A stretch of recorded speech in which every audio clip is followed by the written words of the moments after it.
Hey, how you doing? This is Mike, Innovative Door. We got another new installation of a brand new truck trailer door.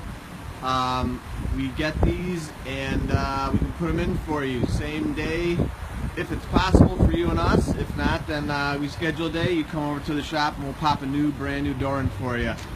This one here is a brand new lock, handle, toe strap. Lift it up. Let me lift it up. Okay, we got a brand new spring setup too. Okay, look at the high cycle spring we put on there. Look at that, it's like 60 inches long. Okay, we don't mess around. All new hinges, okay, all new hardware.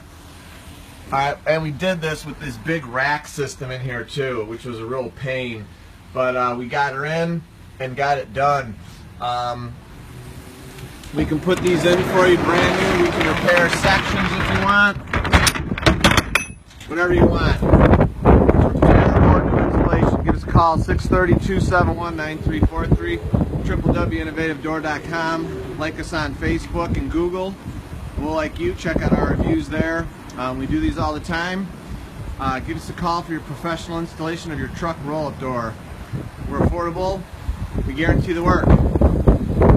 Thanks for watching this video. Check out the link for further description and details. Thank you, Fire and Water Restoration, for your business. Bless you. Thank you for watching our video. And as always, I encourage everybody to praise the Lord. Thanks for watching our new installation of a truck trailer garage door video.